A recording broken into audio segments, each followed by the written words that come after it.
بسم الله الرحمن الرحيم بسم الله الرحمن الرحيم ومن أحسن قولا ممن دعا إلى الله وعمل صالحا وقال إنني من المسلمين.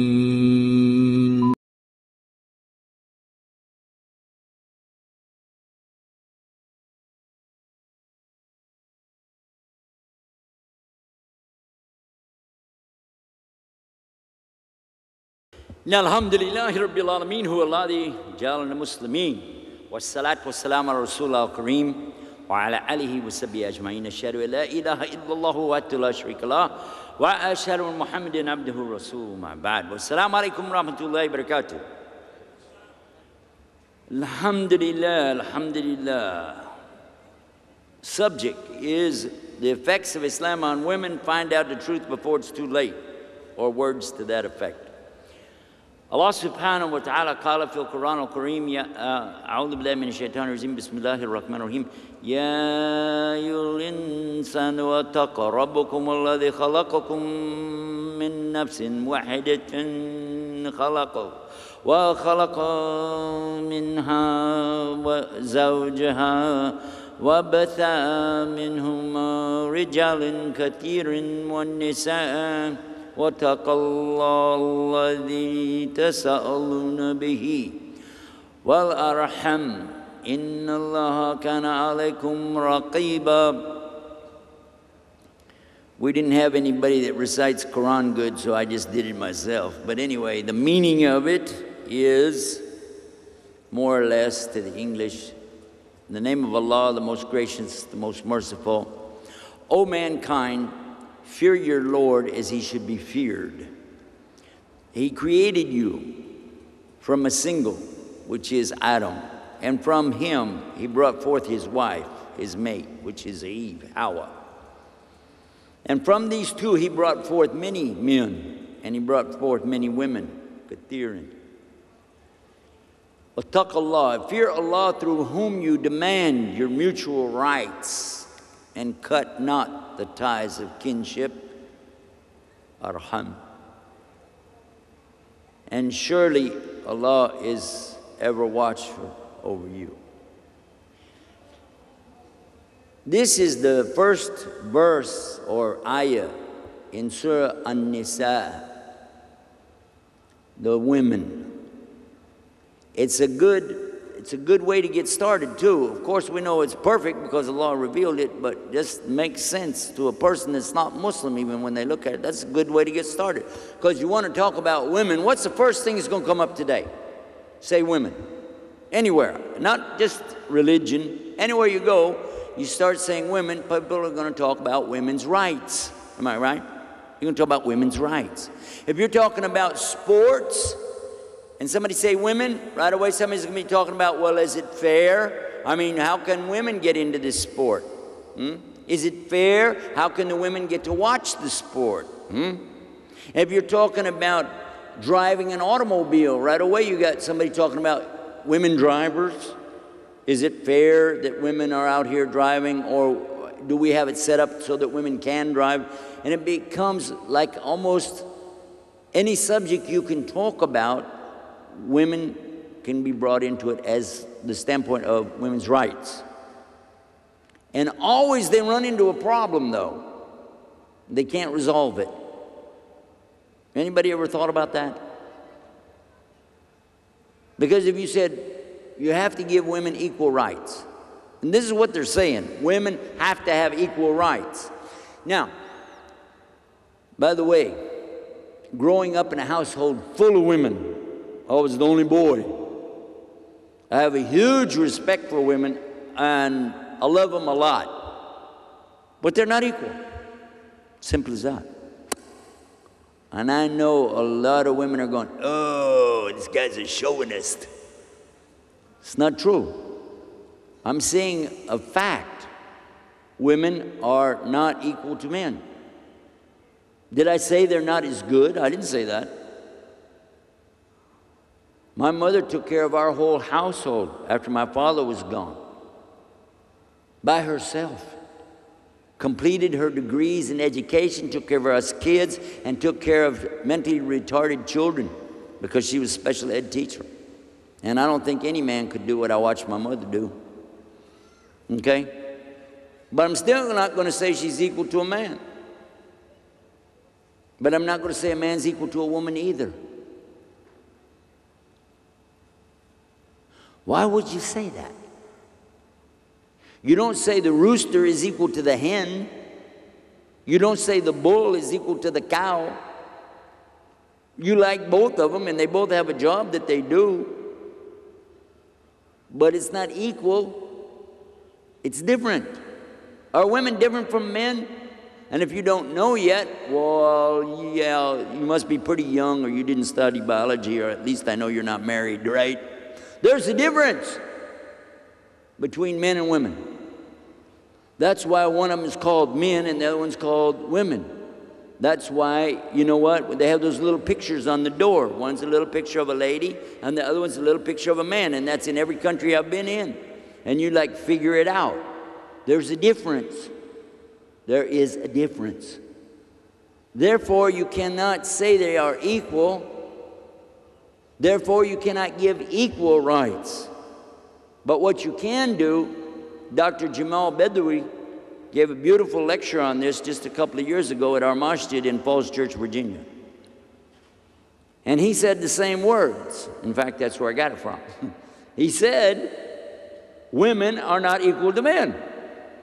He said, but it is fair treatment to both.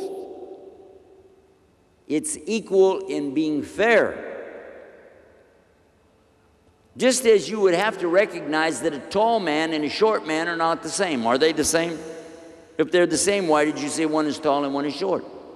And if you said, I want equal for both men, so I'll give one a pair of pants that's too short, and the other one gets the same kind of pants, but it's too big for him. Why? Because everybody has to have the same thing. I mean, neither one of them are going to be happy, are they? Are they going to be happy?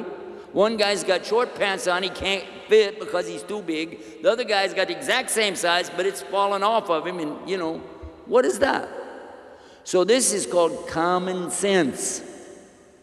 And for those that don't have common sense, they don't really need to listen to me talk, because I'm going to bother them a lot with what I'm going to say next. And so, you know, if you're watching this in the future on TV or something and you say, I don't want to use common sense, well, don't. Just turn this off and watch something else. Okay, now that I did that, I feel better. I want to tell you that Allah subhanahu wa ta'ala showed a lot of respect to women when men weren't doing so.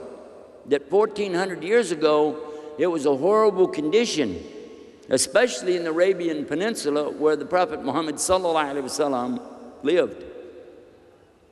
The practice in those days was horrendous. It was considered like a real super put down if your child is born and turns out to be a girl. So much so, these guys would take their newborn, you know, these little girls, little toddlers, they would take them out into the desert, the burning sands of the desert, and bury them alive. A'udhu billah. This can't even be comprehended today. Nobody would accept something like that. But that was a practice they had, and it was common. It was known. You want to talk about women's rights? Women had nothing then, nothing at all. They had no right to vote because they didn't even have the right to speak. They didn't have the right to own property. So how could they have the right to spend anything? These ladies weren't hanging out at the mall, you know what I'm saying? They were treated worse than slaves, worse than animals. They had no respect. It's like, oh, you have some cattle and some women. Oh, that's good. In that order.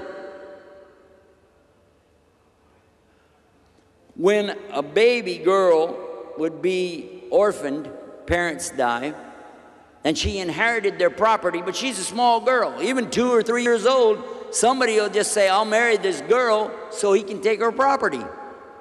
That's what they did. That was their society.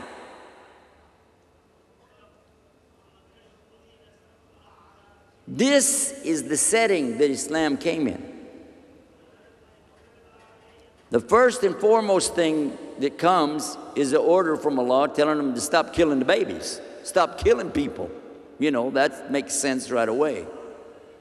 But also that women have to be respected and treated with dignity and honor, and not abused and not used in vile ways. I know about some societies that when a husband dies, they kill his wife.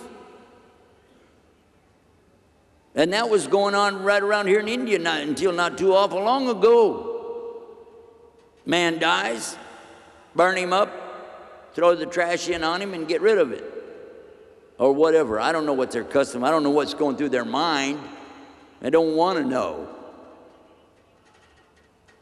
But there's other societies that when a man dies, then his wife, the widow, is left on her own. Garbage. Nobody, even her own sons don't want to take care of her. In other societies, the woman is treated like a prostitute. They just, sorry to say this, they just use her. And some is considered such a shame or a disgust to have a woman around with no husband that they lock her up in a room somewhere with nothing in there but a little lamp. And that's it. And she can rot in there until she dies. So some of these societies that have these perverted notions and sicknesses of mind and heart, from them come some folks who look at Islam and consider Islam to be like them. So when they see something they don't understand, they automatically assume it's like what they're doing and want to condemn it. So as to take the focus of the light away from them and what they're doing and say, oh, look over there at something else. I describe these other societies not to pick on them, but to make the comparison so you can see what we're talking about. If someone were to look at us and say, well, my gosh, you're very oppressive to the women. They can't go anywhere. They can't do anything. They have to wear these real heavy clothes all over the place and can't talk to men, can't even shake hands. Man, you guys are barbaric. Barbaric. They called us that. Was it Bangalore, I think it was. The one lady said we were barbaric. The sheikh was answering the questions. I wanted to jump in. I like to say stuff, you know. I'm not saying it's the right way, but I want to jump in and say, lady, do you know what barbaric means? Huh? Barbarians. The barbarians were real crude people that ran around with no clothes on. You got the wrong group here. We're the ones with the clothes on. You're thinking about your group that wants to take them off. Okay, you want to talk about barbarian?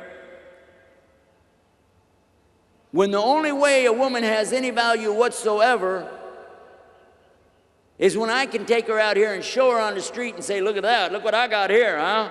Look at this merchandise, boy. And that's the mentality of a lot of people where I come from in Texas, is just exactly that. I've heard it said. I've heard men say when people are looking at his wife and she's not covered anything, forget about aura, we're talking about unbelievable, walking down the street, gold and stuff hanging off of her, paint all over her face and everything, walking along, you know, and you're saying, people are looking at your wife, what do you think about that? He's real happy. He said, I wouldn't want a woman that somebody else wouldn't want. What kind of mentality is this? Suppose a woman has only one eye. Does that make her less of a woman? She's not as good as somebody else? Suppose she's fat, heavy.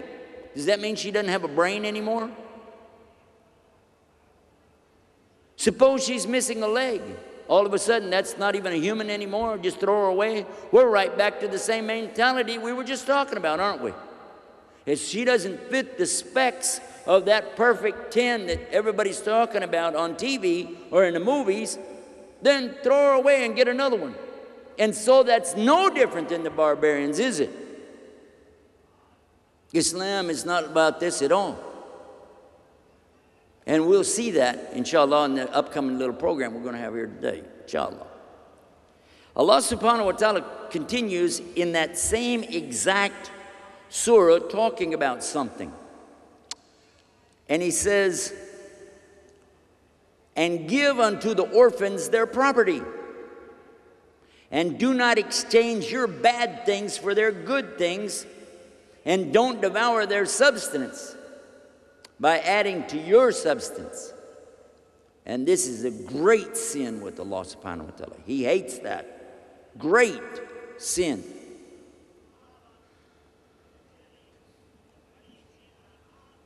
Now, the next verse, he says, and if you fear that you shall not be able to deal justly with orphan girls, then get married. And I'm going to stop right there. I stopped. You know why I stopped? Everybody know why I stopped? This is the ayah. This is the ayah that everybody keeps going from this point. They don't start where I started. This is where they start. Where I stopped is where they begin. Everybody know what I'm talking about? Marry your wives by 2, by 3, by 4. And that's where they stop. That's all they say. Look at your Quran. Marry your women by 2, by 3, by 4. Wow, man, you guys are barbaric. Huh? Now, everything I read up into that point, nobody could argue with in modern society if they're any kind of a decent person, am I right? Because we're talking about rights of little girls, orphans, children who have nobody to care for them, and not taking their property. Now, all of a sudden, it becomes clear that the verse that I'm reading from is not about what they said, about harems, wild sexual fantasies, and all the rest of it. In fact, it's real clear that what this did is the same thing that Islam did in its totality. Islam came, as many of you have heard many times, over a period of 23 years to the Prophet Muhammad sallallahu alaihi wasallam, piece by piece, bit by bit, until it was totally revealed. And then Allah said, Al-yawmul akmaltu lakum dinakum. And on this day, I have perfected your religion for you. Conferred my favor, nama, on you, and have chosen for you to submit to me in al-Islam. That's in Surah Ma'idah, the next chapter after Surah An-Nisa. So it's chapter 5. Now, I want to think about that for a minute. Here, Allah subhanahu wa ta'ala has said that He has perfected the deen. That means forever and ever, amen. So this means Islam, according to the teachings of Islam, Islam is for all people in all times and all places. That even means right here, right now, doesn't it? Doesn't it? So it had to come with a set of rules. And they're based on a double principle. Now listen to this. Double principle. Rights and limitations. Don't make it more than that. Just keep it simple. Rights and limitations. The first right a human being has, he has the right to worship. He has the right to pray. He has the right to say thank you. He has the right to appreciate what he has around him. He does. But it has a limit that goes with it. He can only give that appreciation, he can only give the thank you to the one who actually gave it to him in the first place. Meaning what? All worship, all thanksgiving, all praise is due only unto who? Allah. That's the first right. So always when you're explaining anything in Islam to anybody, I don't care if it's the subject of women's rights, if you're talking about jihad, if you're talking about fiqh issues, the salah, or how do we make hajj, always remember to mention this subject. It's only really about a core subject. The core subject is Allah. Allah is at the core of all of this, and it's about worship to Him on His terms. This is what the subject is. And everything else is peripheral off of that, works off of that. Everybody with me? Didn't lose you yet. Okie dokie. Keep going. Now I want to come back to the ayah. Let's read it in context. If you fear that you're not going to be able to deal justly with these orphan girls, don't marry those girls. It doesn't say that, but that's what it's telling you. You are not allowed to marry them. This was a prohibition from marrying these little orphan girls to get their property. So you go out and marry other women of your choice. Other women of your choice. Yes. But there's going to be some limits. First limit is the number. It can be 2, it can be 3, or it can be 4. Stop. That's it. The companions of Muhammad sallallahu alaihi wasallam, they're called Sahabi. The Sahabi, they did not hear this ayah and go, wow, man, we're going to go get some wives, man. Check it out. Jump in the back of the pickup and we'll go down the street and get some wives. It was the opposite. They didn't have any limit before. They had wives. These companions were distraught because it meant they had to get rid of some of the wives that they had. Not kill, but they had to divorce some of their wives. That's hard to do. The rest of them were forbidden for taking any more. So if he had 4 wives, he couldn't get a single one more. That was it. So it was a what? Limit. A limit that they'd never had before. Now I want to ask you a question. Which religion, authentic book, I don't need something that was made up last week by Jimmy Swaggart. I'm just talking about original book. Get over it. I'm not mad at him. I mean, you know. I'm just saying, bring me an original book of any religion and show me where it puts any limit on the number of wives. I preached Christianity a long time and I never saw it. I heard a lot of preachers talk about it because it did come in some of the councils that they had later when the priests and the bishops and the popes, who are all celibate with no wives, started making limits on the people who could have wives, even telling them it's better if you don't get married. It says that in their book now, telling them it's better if you don't get married at all. But it doesn't tell them a limit on how many wives. Doesn't say, and marry only one, because that's the rest of the verse. I saved the best for last. Because it says 2, 3, 4, stop. And then it has another limit. If you can treat them all with equality, and it's not talking about you love them all the same. I heard some brothers say that. It's nonsense. Even the Prophet ﷺ said that. You can't love them all the same. You love them, but some have more of your attention, more of your affection. This is the way it is. That's reality. So that isn't what it meant. Besides, it would be out of context. What did Allah say? He's talking about real estate, wealth, inheritance. Isn't he talking about that? That's what it means. It means you have to financially provide for them the same way. Take a peek and see what you think. You have a wife, alhamdulillah. She's got a house, car, kitchen equipment, clothes. You decide, oh, I want to get another wife. Okay, go ahead. But you need to be able to replicate everything this lady has and give it to her. You say, no, I only have to give her a mahr. I can just give her anything. No, that's for the first time you get married. That's right. You give a mahr to the lady, yes. But if you take a second wife, she gets a mahr, but also you have to match what the other lady has. It's not fair. It would be wrong. You're living in a palace with this wife and the other one's living in a shanty down on the beach. And Allah is telling you that. Each one of them. And you can't even take care of 2. And Allah is saying, if you want 2 or 3 or 4, you have to provide them all the same way. I don't know about you, but my MasterCard and Visa ain't going to handle that. Isn't it going to happen? Because what's the last word that it says? I'm looking right at it. I'm looking straight at it. The word says, فَوَاهِدَةً.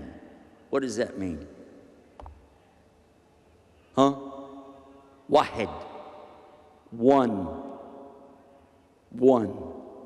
The first time in a scripture on earth that the number one was actually mentioned by Almighty God, right there. So it's very clear that it's permissible in Islam for a man to have more than one, but it has limits. Can't exceed 4, no matter how much money you got. And you have to treat them all the same in equity. And then practical experience shows us that the largest group of people on the earth that are truly monogamous today are who? Who? Muslims make up 1.5 billion people on the earth. Do you know that? And we're the most monogamous, not polygamous, not polygynous. Actually, polygyny is when a man can have more than one wife, but the woman doesn't have more than one husband. Now, what I just told you is enough right there to satisfy most folks. We could stop there. But I'm going to tell you what. There's a lot more proof in this same surah about this subject. I'm going to call your attention to ayah number 19 in the Surah An-Nisa. And Allah subhanahu wa ta'ala says, Ya ayyuhalladhina amanu, O you who believe, that it is forbidden for you to inherit women against their will. And you shall not treat them with harshness, that you take away part of their mahar that you've given them, unless they commit open, illegal sexual intercourse, and you live with them honorably. If you dislike them, it may be that you dislike a thing that Allah will bring a great deal of good. Now that verse is very clear again. You cannot inherit women. That stopped that practice of taking the wealth away from these girls. They have property and you can't mess with it. But it's not going to be equal, because at the time of inheritance, what happens is a woman doesn't receive as much inheritance as a man. Is that true or false? It's true. A man gets quite a bit more than the woman. It's not like a little fraction difference. A lot of non-Muslims complained about this. But I look at the society they come from, and I see places where, for instance, where I'm from in Texas, a woman, my own mother, was not allowed to own any real estate in the 1950s. My father had to sign with her, and all the way to the 1970s, if a woman wanted to sign something to buy on credit, her husband had to come into our shop and he had to sign too. She could not sign on her own. A woman couldn't do that. Could not borrow money on her own name.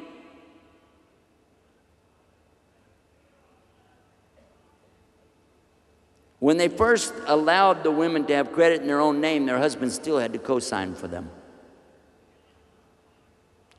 And a woman could not get in a life insurance policy in the state of Texas until the 1960s. And a woman could not vote in the United States 90 years ago today.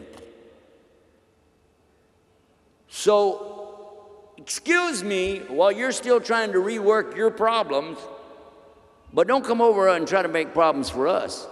Our deal's been worked out, as Allah said, in perfection. Al-yawma akmaltu lakum dinakum.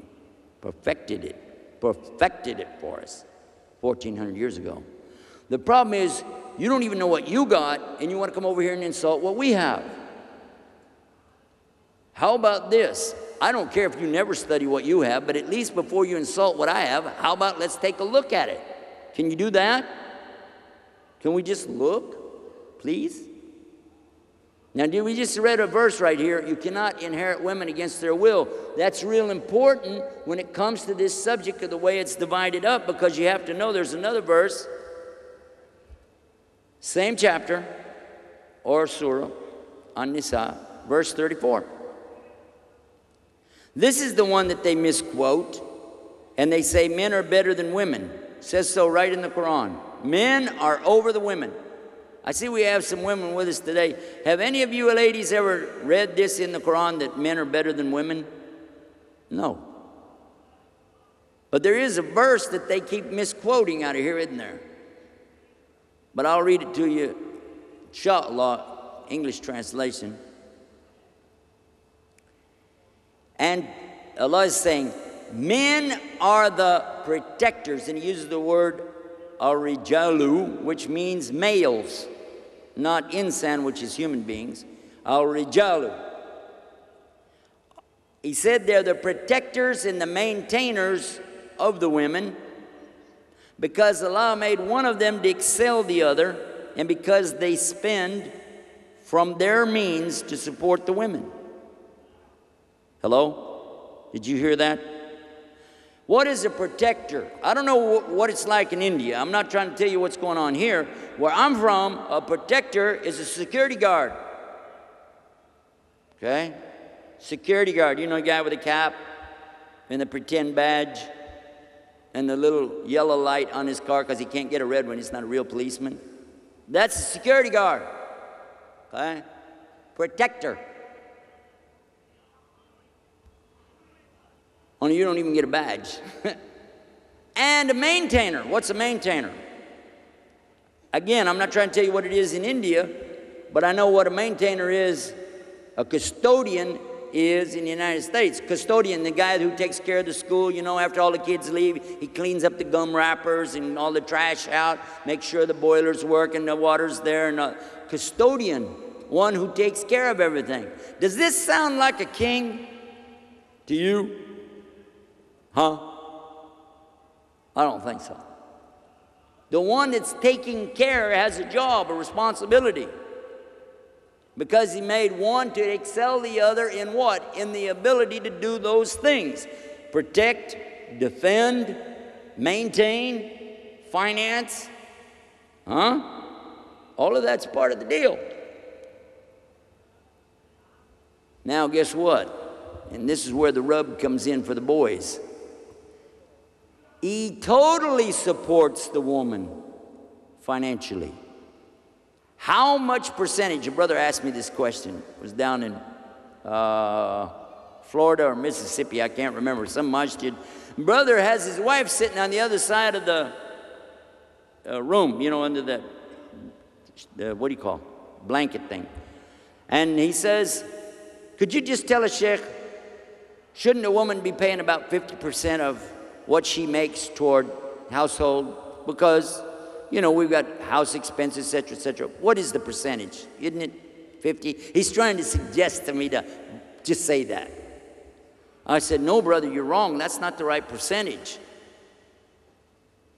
Now, everybody in the room, we got doctors in there, pharmacists, professional people, you know, I don't know.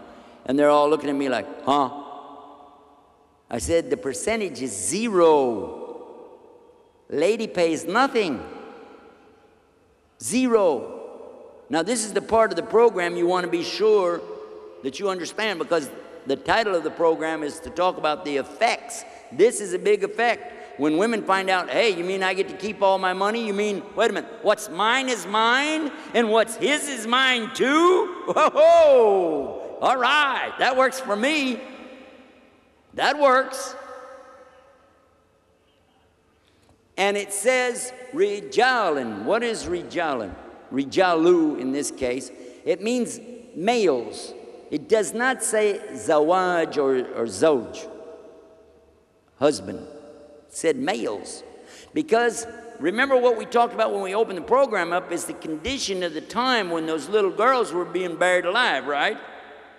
Property being ripped off from them if they were orphaned. Nobody really taking care of them. Look at this deal. Totally changed picture now. Girl is born. Immediately the father is totally responsible for her. Immediately. And he mustn't kill her. Allah forbids this in the Quran. You mustn't kill your children of fear that they're going to eat your food. Okay? So the father is responsible for this girl's food, shelter, clothing, medical, whatever her educational needs, until she gets married or until he dies. No, he dies. Okay? and she's still a little girl. Who's going to take care of her? Her brother. Isn't he a male? Oops. And it's legally his responsibility, and it's morally his responsibility in front of the law. He has to take care of his sister. He has to. Not maybe, he has to. And if he has 5 sisters, get another job. If he has 10 sisters, get 2 more jobs. Because you have to do it. And if there are 2 brothers, they have to split the cost, but they have to do it. Now, until she gets what? Married, right? Or until she's what age? Dead. Until she's married or until she dies, you have to care for her. There's no such thing as saying, okay, you're 21, you're on your own, have a nice time. Nope. And no such thing as, oh, you're old enough now, you're an old lady, you know, go to an old folks' home. Islam doesn't tolerate that either. So the brothers have this responsibility. What do you think the brother's going to do, by the way? I mean, let's be practical. I love my sister. I don't like her being all alone. She needs a husband. Let's go get her a husband. Now, real quick. We got 10 sisters to get married off here. Let's get to work. And this should be that way. The Prophet ﷺ said when they're old enough, get them married. We're not doing that. We're waiting until they get 2 or 3 degrees, a PhD in, I don't know, some kind of nuclear biology or something. For what? She's 30 years old, 35 years old. I talked to a brother the other day. He's 35 years old. His parents would not let him get married till he got his degrees. He's got his degrees. He's a professor now. I said, well, you can get married now. He said, you know what? I really wanted to when I was 17, 18, 19. When I was 20, I thought I was going to die. He said, but you know, now I'm not interested. I don't want to mess up my life now. I got it all set. I'll just stay with this. See? This is unnatural. This is wrong. Allah subhanahu wa ta'ala, He didn't like that. Because you're playing with the deen now. And I know in India, like in some of the other countries, you guys think it's a great idea to let these ladies wait and wait and wait and wait. It's wrong. That's not Islam. And you will suffer. And they will suffer. And if you think I'm joking with you, I get emails from these sisters all the time. At the end of the program, I'll tell you about some of that. But I want to get back to the topic. I'm telling you about the responsibility of the men in this case. And I'm telling you that it's very, very serious. This is not a joke. The women have big rights on you. I talked about rights and limitations. This is their right. She doesn't have to go to work. But suppose she gets a job. And suppose she's knocking down $30,000, $40,000 a year. And you said, well, you know, I'm only making 15. You're making twice what I'm making. She ought to be helping me. Nope. Not in Islam. What she makes is hers. You still have to take care of her. That's the law. And if you doubt it, look at the Prophet ﷺ. Did he ever tell any of his wives to go get a job? Drive a cab? Work at the ice cream store? Come on, man. What are you talking about? Now, sometimes we have a problem and our wives are willing to work and do things. You're looking at a person right now that is, I'm supported very much by my wife's work. What she works and does when I'm away, and she takes out, she makes baked goods and sells those things to keep everything running while I'm gone. But she doesn't have to. She gets big ajr with the law. And I don't ask her for anything, really. When I go in, I say, is there any money? Can I have something? Or, you know, and she says, not really. I go, okay, that's okay. But it's in her bank account because it really has to be that way. It's not legal in Islam for me to tell her, you go work and give me all the money. It's not legal. Is it? Now, after hearing this, a lot of the Muslims are going, wait a minute, let's go back to that equal rights thing. It's yeah, wait a minute, let's go back in because I'm seeing myself paying out a lot of money here. Yeah. Now, once she gets married, then her husband assumes that financial responsibility. That's what Allah said in the other verse. Marry them by 2, by 3, by 4. Limit, stop. If you can financially treat them with equality, otherwise, 1. And most of the Muslims today marry 1, stay married to her the rest of their life. And that's the way it ought to be. One final thing. Suppose her husband dies. Now, who does the responsibility fall on now? Well, if her father's still living, it's back to him. If he's not there, back to the son, her brother. And if he's not there, if she has a son, then it's her son's responsibility. But it's all men taking care of women. Is that true or false? Now I want to share something with you. I want you to think about it. When women don't wear hijab, whose responsibility is it? Anybody know? The same people I just named. The father, the brother, the husband, and the son. Because you men are responsible to provide the environment, the education, and the materials for her to have what she needs. It is not her responsibility to buy the cloth even. You have to do it.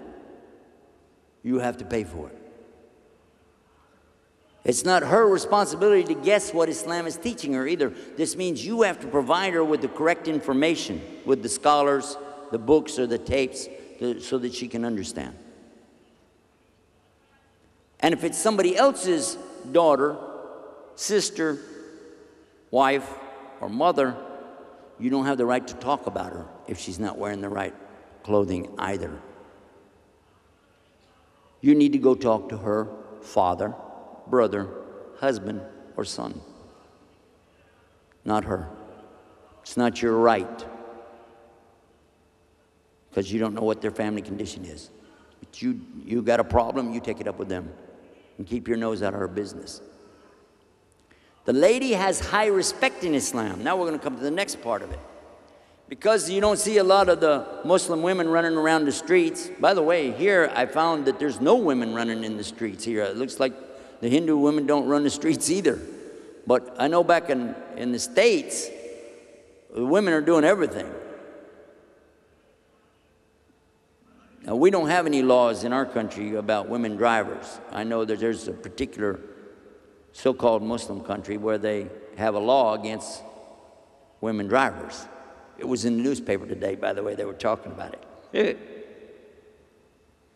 Talking about voting. That's one of the subjects that always comes up. Can women vote? They said no. That country still doesn't allow women to vote. It won't allow them to drive cars, and they want to say it's a Muslim country. And that gives us a bad name, doesn't it? But anyhow, in our country, the way I looked at it was this. Whoever is the best driver should be the one driving the car. Does that make sense or no? Is that common sense?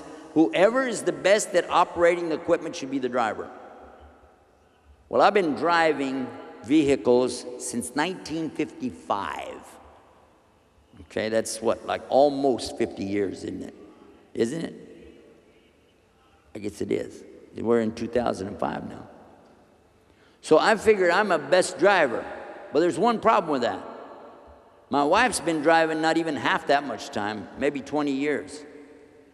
But she's never had an accident that was her fault, ever. I had my first accident the first day I drove. I had the second accident the first time I drove on the street. And I've had accidents, so many accidents over the years, you know, I'm basically a bad driver. I got a lot of miles, but they're not good ones. So I don't drive. She drives. She drives. In fact, she owns the car. And she has the insurance in her name. Now, you may say, well, I don't get it. My wife is covering totally up. Looks like a ninja going down the street driving the car. I have asked her, by the way, I'm not joking with you, I'm just telling you. I've asked her before, could you lift that up when you drive? She said, people will see me. I said, it's night. It's night. She said, well, what if a truck or a car gets too close? I said, we're out on the freeway. How are they going to, if they get that close, they hit us. She said, I didn't put it on for you, so I'm not going to take it off for you. That ended that conversation, didn't it? And she's right. Women have rights, and it's her right to wear it if she wants to, isn't it? I'm talking about the face cover now, not hijab. I'm talking about the niqab. Which brings us to the next thing. A lot of the brothers ask me many times when I'm going to give a speech, tell the sisters about hijab, tell the sisters about hijab. These are your mothers and your wives and your sisters and your daughters. And you know them personally, but you don't have the guts to do it, so you want me to come up and do it. Huh? Well, guess what? If that's what you want, I'll tell them. Sisters, if you don't wear hijab, Allah, He's going to punish the men in your family. And I'm going to make dua that He will. Okay? There, you feel better now? I told them. And to be fair, we want equal rights. We're going to play equal rights today, folks. Okay, step right up. Here we go. Equal rights. I stepped all over the ladies on the hijab. Now it's time to step on the men about the lehya. Let's talk about the beard. Oh, my God. He's not going to talk about the beard, is he? Yeah, I am. I really am.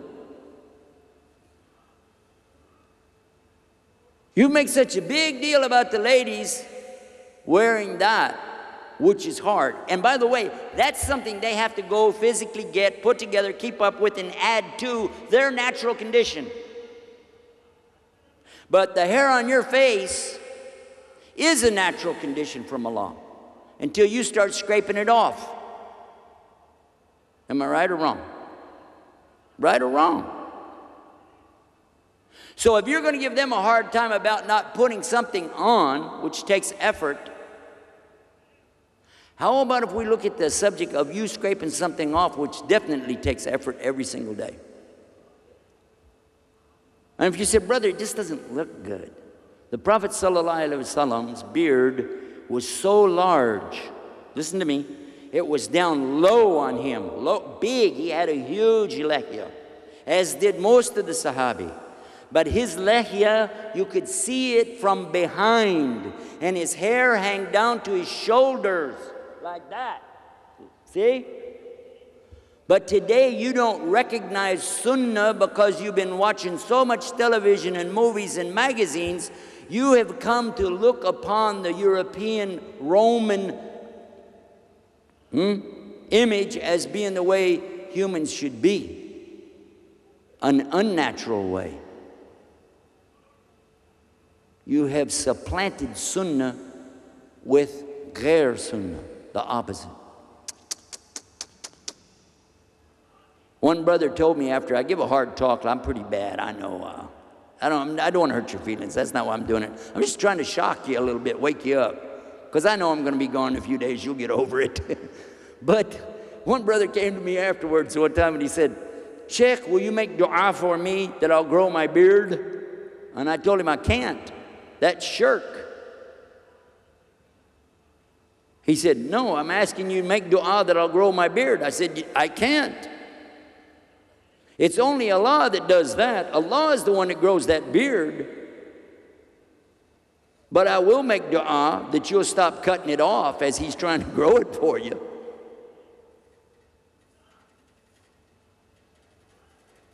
So, I want to balance it. You want to get a balance, that's what we should do in Islam.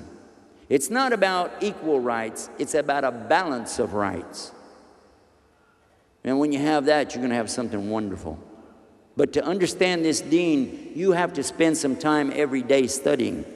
There's not a day that goes by that I don't pore over the verses of the Quran in Arabic and the English language to better understand what I'm talking about, what I'm presenting. And the same way all of us should be. After every Fajr, we should be reading this book, not just to get the ajr for the harf, but to understand the meaning, to know what it is Allah is telling you. And don't give meaning to it. When you see something you don't quite understand, go to the scholars and ask them. When you don't have the knowledge, go to the people that do. Is that right or wrong? So let's do that too, inshallah. Now we're going to wrap it up. Sex. See the way I do that? Everybody goes, what? That's the next subject. I want to talk about that because Islam has something beautiful about that. Just as it was forbidden before, it's still forbidden today. It was forbidden at the time of Moses, Solomon, David, Jesus, peace be upon them all, and still today, Allah is giving rights and limitations. Sex is permitted, totally permitted, with your wife. With who? Only your wife. So there is no sex before marriage, no sex outside of marriage, and if you get divorced, there's no sex after marriage unless you get married again. And that's for boys and girls both. One part of the subject, I forgot about the women getting married. That one, I like this part. I'm going to go back and throw this back in. When they ask you, a woman asked me one time, how come a man can have 4 wives and a woman can't have 4 husbands? I said, okay, that's a beautiful question. Thank you very much. Let me ask you a question, ma'am. Do you have a husband? She said, yeah, I got a husband. I said, okay. Could you just like for a minute, I want you to close your eyes. I want you to think about him. Imagine him when he comes home from work, what he does, how he is on Sundays, laying around, whatever he does. Just imagine your husband for a few minutes. Think about him. She said, and? I said, would you like to have another one just like him? She said, no. I said, so why are you talking about 4? Huh? She shut up. But the limit here, use a bigger brain and stop playing games. Use a little bit more common sense. The limit here is on men because it says men cannot marry except an unmarried woman. Is that true or false? I cannot get married except to an unmarried woman. The limitation is not on the lady, it's on me. Because the lady is free to choose from all the men in the community whether they're married or not, as long as they don't have 4 wives. Is that right? Huh? Did you think about it? I'm going to say it again. A woman can choose from all the men in the community, even if they're married, as long as they don't have 4 wives. This is a big opportunity for the ladies, especially like today when we have so many women outnumbering the men. She can look and see, look how he treats this wife. He has to treat me like her. He has to. So there's no mystique behind this thing. It's clear, it's out in the open. I don't have to guess anything. This is the deal I'm going to get. Her father can see the same thing. He's a good man, he's honest, goes to the masjid every day, reads Quran, he's a good guy. He's got wealth over here, and I know he's going to take care of my daughter because he's taking care of this lady. So it makes it real easy to figure it out. So stop thinking in terms of Western mentality when we talk about things that Allah revealed. Because this is His deen, not yours. It's not mine. And don't make something up that's not there. Don't tell people things like, well, a man can't have another wife unless he gets permission from the first one. Where does it say it? Show me the page. Huh? Does it say that? Show me. Ah, I'm from Texas. You got to show us. Now, it does make good sense, though, from a practical standpoint. Having been married before, I will tell you, it makes real good sense that if you're going to do something like that, you better make mashura with the lady you have before you start talking about another lady. Because if she's not going for it, she could take off. She could just dump you. And women are allowed to get divorces in Islam. And while we're on the subject of divorce, let's move into that.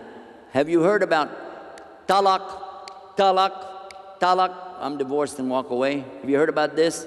How many of you heard about what I'm talking about? Pronounce a divorce 3 times, you're divorced. Am I right? You heard that. And all the newspapers and media are carrying that story. Wow, look at that. They can just walk up and go, talaq, talaq, talaq. Walk out the door, go get another wife. Tomorrow, talaq, talaq, talaq. Go get another wife. That's what they want it to sound like. Isn't that what they do, isn't it? And then they say a woman can't even get a divorce. This is amazing. To talk about women as though we don't know anything about it, and we have a surah called An-Nisa. The women. Huh? They don't have anything like that in any of their books, but we have a book right here that has about women and how to treat them. I just read to you. And to talk about divorce, and we have a surah, a chapter called Divorce. Talaq. How can people come and tell us our religion and they don't even know what we have? You want me to tell you the answer to that one? Because we don't pay attention to our own religion. This is a aib. It's a shame on us that we don't take care of our own religion. But that's why we came to these conferences, so I can learn, you can learn, we can all share together. Coming back to the subject of divorce. If a man pronounces a triple divorce all at the same time, a lot of the scholars consider it as still as only one pronouncement. But regardless of what the scholars said, let me share with you what Prophet Muhammad ﷺ said. Because they came to him. They said that so-and-so divorced his wife like this. He said, talaq, talaq, talaq. Wants to know, is his divorce final? He wants to be divorced from her. Look what the Prophet ﷺ said. He said, yeah, it's final. And he's not from us. Ooh. Whoa. So be real careful about that subject. And don't be in a big hurry to do it either. Don't be in a big hurry to do it either. Now we come to the next little item up here. Same surah, chapter 4. We're in still the same place, talking about 34. It's a big surah, a big ayah in the surah, big verse. And it's talking about the man being over the woman in what his ability and his means. Therefore, the righteous women are devoutly obedient, and they guard in their husband's absence what Allah orders them to guard. A lot of men read that to say, therefore, women obey their husbands. But that's not what it says. That's what you wanted to hear. You wanted to hear that. You got to obey me. When did you become a law? And what's the famous statement in Islam? There is no obedience to the creation if it's disobedience to Allah. Hello? What it says, there's no period. It continues. It said, therefore, righteous women are devoutly obedient, and they guard in their husband's absence what Allah orders them to guard. Obedient to Allah, to guard what Allah has ordered them to guard while their husbands are away, which is her chastity, meaning her private parts, and to guard whatever's of the house while he's not there. In other words, the property and so on. She's responsible. Don't walk away and leave the door open, in other words. Whoa. Now the brothers are really getting upset with me. They say, why did I bring my wife to this? I could have left her home today. I'm getting in deeper trouble. First my money, and now she's not even going to listen to me anymore. Oh my God. Well, we're not done. We're coming up on some part you can fall back on, and it says, and as to those women whose part you see illicit conduct, admonish them. Admonish means hey, don't do that anymore. That's called admonishment. You know, screaming is not admonishment. Just, hey, that's wrong. Don't do that. Okay? Number one. Number two, refuse to share the beds with them and then beat them. Oh, good, I get to beat them. Yay! Wait a minute. It's not over yet. But if they return to obedience, seek not against them any means of annoyance. Surely Allah is ever most high and most great. It said if they return to obedience. Obedience meaning to you or to Allah. The illicit conduct being spoken about here, Allahu Alam, of course we always say it's Allah who knows best, quite obviously means that she was doing something not in Islam. As, for instance, she's not praying when she's supposed to be praying, but she refuses. Or she's not fasting and she should be fasting. Or she's not paying her zakah and she should be paying zakah. Or she's not guarding the things that she's supposed to be guarding when you're not there, which Allah has just ordered her to do. In this case, that's what it's talking about. Obedience to Allah. And you as her husband, naturally, she's looking up to you to take direction and you're telling her what to do. But you're not commanding her around and stomping your feet and telling her what to do. And please, brothers, go back and look at the example of Prophet Muhammad sallallahu alaihi wasallam. Because what he did is our example. How many times a day did he used to beat his wives? According to the media, it's like all the time. Does anybody know?